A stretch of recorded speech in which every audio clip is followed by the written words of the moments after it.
Já dizia o seu Chacrinha, nada se cria, tudo se copia. Na televisão, mas nem só lá, né? No mundo automobilístico também. E é isso que vamos ver hoje, viu?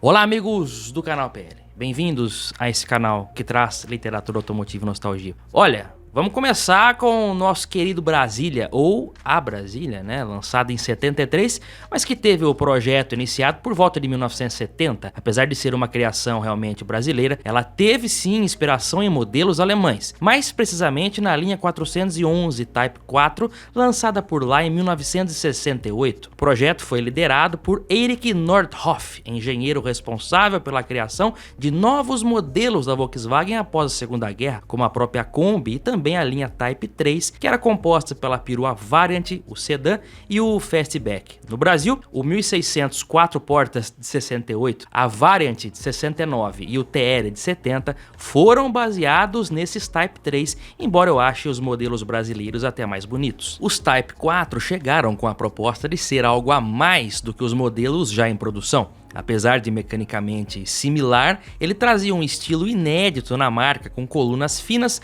que proporcionavam maior área envidraçada, lanternas modernas e frente diferenciada. Ironicamente, foram até essas inovações mesmo que causaram rejeição com os consumidores de lá. Assim como o Zé do Caixão por aqui, os Type 4 não caíram no gosto por lá. A Volkswagen tentou aplicar um novo estilo, um tapa no visual, para a linha 72, com lanternas traseiras mais baixas e faróis duplos envolvidos por uma moldura plástica trapezoidal. Esses novos modelos foram chamados de 412 e foi neles que a Volkswagen do Brasil pegou referências tanto para a renovação da Variant em 72 como para a Brasília de 73. Se olharmos as lanternas e faróis, notamos que são muito parecidos com a Brasília, porém eu sou obrigado a dizer, na minha opinião, a Brasília é até mais bonita. Isso nos revela que naquele tempo a Volkswagen do Brasil estava perfeitamente alinhada com a Volkswagen matriz alemã, pelo menos no que diz respeito à Variant e Brasília. Pena que mecanicamente não podemos dizer o mesmo, porque lá os motores, apesar de ainda refrigerados a ar, eram melhores, né? Cilindrada maior, um sistema de injeção mais aprimorado. Mesmo com a renovação para a 72, mesmo assim não foi suficiente e esses carros da linha Type 4, 411 e 412 deixaram o mercado, saíram de produção já em 1974, período em que a Volkswagen já estava preparando os lançamentos dos novos carros já com mecânica refrigerada a água, como o Golf e também Passat, Sirocco e aí por diante. No Brasil, essa frente aí clássica com faróis protegidos por uma máscara plástica perdurou bem mais, né? Pelo menos até 1982 com a Brasília, né? Quando a Brasília saiu fora. Acho que a única mudança mais radical que essa máscara teve ao longo dos anos foi em 79 na versão LS, quando ela foi pintada de grafite. No Brasil dos anos 60, a General Motors queria expandir as suas atividades por aqui. E ela fazia já veraneio, a C1416 e também a linha de veículos mais pesados, mas precisava de um carro de passeio popular, né, que fizesse a graça do consumidor para competir com Ford e Volkswagen. Ao invés de criar um modelo totalmente novo, que demandaria tempo e um grande investimento, né, anos de desenvolvimento, a solução foi buscar inspirações em projetos já existentes dentro do grupo GM, especificamente nos europeus. Estamos falando do Opel Rekord, fabricado pela subsidiária alemã da General Motors. O Opala não foi uma simples cópia, ele foi uma mistura de influências. Sua carroceria teve como base principal o Rekord C, fabricado entre 1966 e 1971. Linhas retas, conceito de sedã médio familiar europeu. Apesar do visual, mecanicamente ele era bem diferente. A suspensão, por exemplo, foi totalmente adaptada para o solo lunar brasileiro. O sistema de carburação também foi preparado para o combustível e clima diferentes. E o interior dos veículos, né, era mais simples e robusto para ser mais durável. Mas era embaixo do capô que estava a maior diferença do Opala em relação ao Opel, né? Enquanto o Rekord usava motores europeus menores, o Opala recebeu motores americanos da Chevrolet de 4 e 6 cilindros. A receita de carroceria europeia com a mecânica americana resultou no Opala brasileiro, que se se tornou um ícone, fabricado por mais de 20 anos com a mesma carroceria, só recebendo uns tapinhas ali, e é reconhecido mundialmente pelos entusiastas da GM. O Gol, esse cara aqui, foi lançado em maio de 1980 no Brasil, mas a sua criação começou bem antes, precisamente no ano de 1976. Foi ali que a Volkswagen no Brasil decidiu que não iria mais fazer grandes mudanças no Brasília, e sim pequenas alterações para se manter no mercado mais um tempo, porque era o projeto BX, que seria novidade para os anos 80, que daria origem a uma família de veículos, né? Sedã, perua, hatch e até a picape. O Gol trazia algumas características específicas, né? Linhas retas e angulares, frente baixa e inclinada, perfil em cunha chamado de wedge shape, estilo esportivo mesmo sendo compacto e com proposta popular. Essa receita não era inédita. O projeto do Gol bebeu na fonte do Volkswagen Scirocco, lançado na Alemanha em 1974. Se olharmos as linhas desse carrinho e até os primeiros esboços do que seria o nosso Gol, vemos muitas semelhanças, como o teto meio coupé, que termina ali como um hatch, até essas rodas aí que foram usadas nos quadrados brasileiros. Acho que por aqui foi no Gol Copa que ela surgiu primeiro. O próprio Golf também foi usado como referência para o nosso Golzinho. Na época do lançamento do novo carro, a imprensa especializada dizia o seguinte: olha, o carro é bacana, moderno, linhas modernas, porém, conjunto mecânico, mecanicamente ele deixa a desejar. O velho motor boxer refrigerado a ar com 1.300 cilindradas deixava o carro meio fraco, até o Fiat 147 com motor 1050 Fiasa andava mais do que o Gol, né? E quase custou a vida do carro no mercado. Eu gosto, né? Mas vamos levar o que a maioria considera.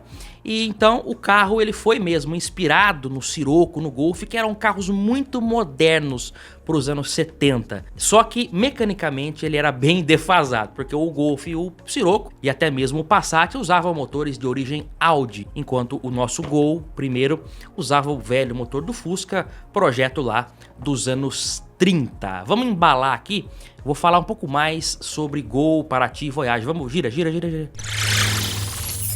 Vamos lá, como eu disse, no final da década de 60, a Volkswagen enfrentava um desafio. Seus carros eram extremamente populares e vendiam muito, não só no Brasil como lá fora, mas estavam mecanicamente defasados. O Fusca, por exemplo, ainda utilizava o projeto dos anos 30, como eu falei, enquanto isso concorrentes europeus já investiam em soluções mais modernas, como motores refrigerados a água e tração dianteira. Foi nesse cenário que surgiu o projeto 276, uma tentativa interna de desenvolver um sucessor mais contemporâneo.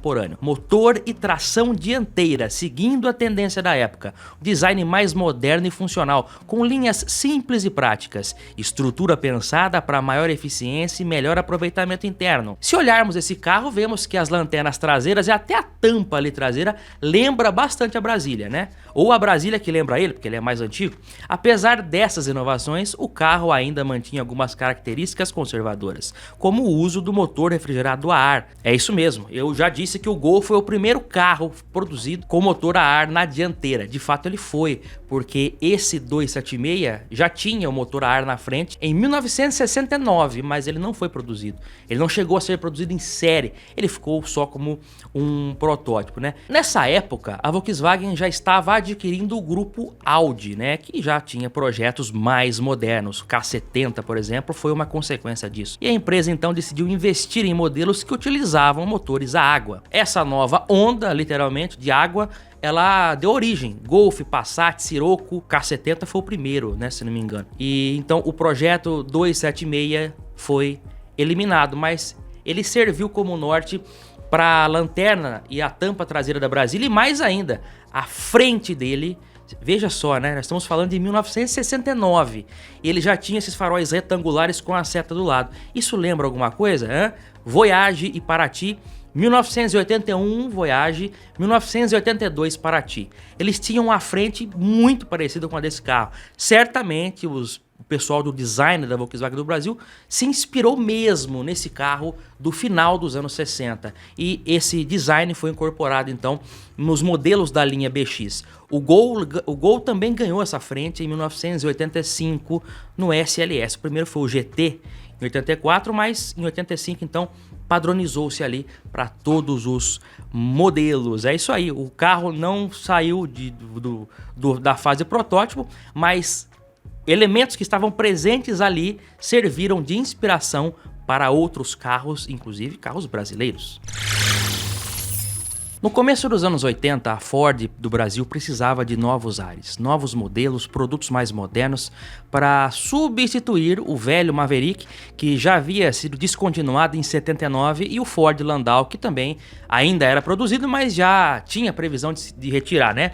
O Landau foi até 83. E eles precisavam de carros de concepção mais modernas, no que se traduz o quê? Carros menores, porque nessa época, com a crise do petróleo, o segundo baque em 79, não fazia mais sentido aquelas banheiras com motores V8 e o mercado estava se adaptando mundialmente, né? Até os modelos da Cadillac, por exemplo, acabaram ficando menores.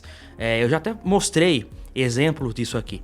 E então a Ford precisava de um carro moderno à altura para substituir o Landau. Que peso, hein? Sucedeu o Landauzão, que foi o carro mais luxuoso do Brasil até aquele momento. E aí a Ford então decidiu abandonar a concepção de carros americanos e partir para inspirações, né, lá na Europa também. O brasileiro gosta de carro europeu, sempre gostou e sempre deu certo, né? E foi lá na subsidiária da Alemanha que eles encontraram um carro de luxo perfeito para ficar posicionado acima do Corcel 2, lançado em 78. Era o Ford Granada, um sedã de luxo bastante sofisticado e potente. Esse carro foi lançado lá em 77 e adotava uma estética quadradona com 3 volumes bem definidos. Tinha motores de 4 cilindros, 1.7 até 2.8 de 6 cilindros com injeção direta e 160 cavalos. Tinha também uma versão com motor 2.3 lá que era usado no Maverick, que era fabricado pela Ford na fábrica de Taubaté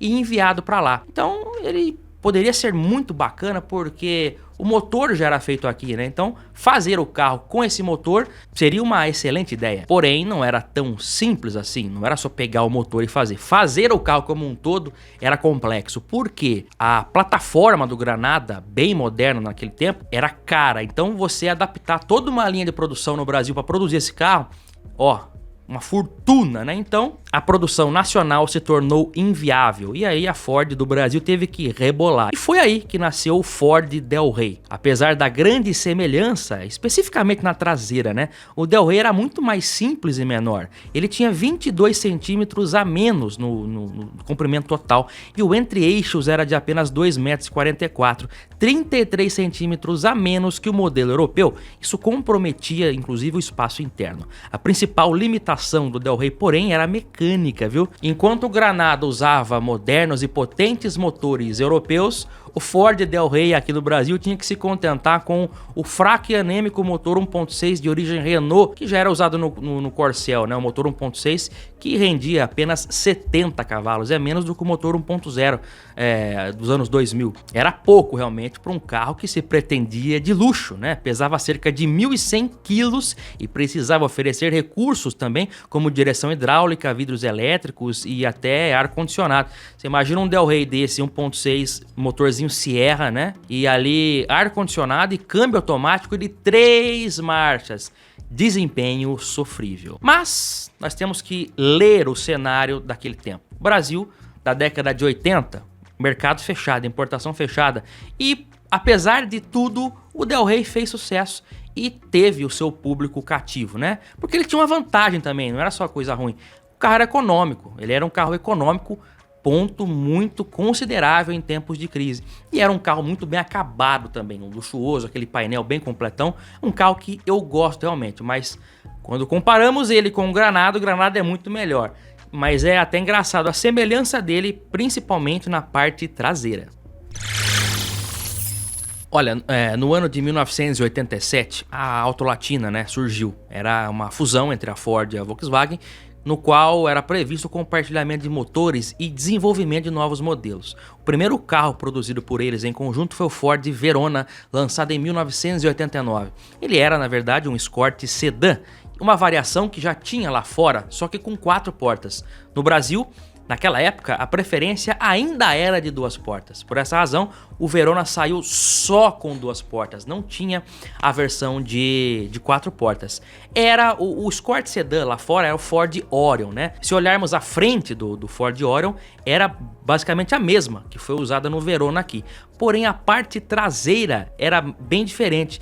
Eu diria que teve forte inspiração em outro carro da Ford, que era o Ford Sierra. Se olharmos a lanterna do Sierra e a do Verona, vemos que é visível a inspiração ali, né? Inclusive, alguns modelos do Sierra vinham com lanterna fumê e prolongadores atrás ali da placa. Isso daí, vocês já lembram do Apollo também, né? Então o Apollo, que era a derivação Volkswagen do Verona, lançado em 1990, tinha também inspirações no Ford Sierra, especificamente na parte traseira. Então é uma mistura de Escort e Ford Orion, Ford Sierra, e aí tudo isso daí batido no liquidificador da Autolatina deu origem ao Verona e o Apollo, dupla de quase gêmeos que foram vendidos no começo dos anos 90 pela Autolatina.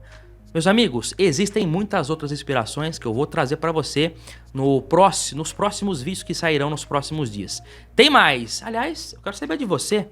Você sabe de alguma inspiração de algum carro, algum detalhe de algum carro que foi claramente inspirado ou até copiado de outro modelo, nacional ou internacional? Comenta aqui embaixo, eu quero ler o seu comentário.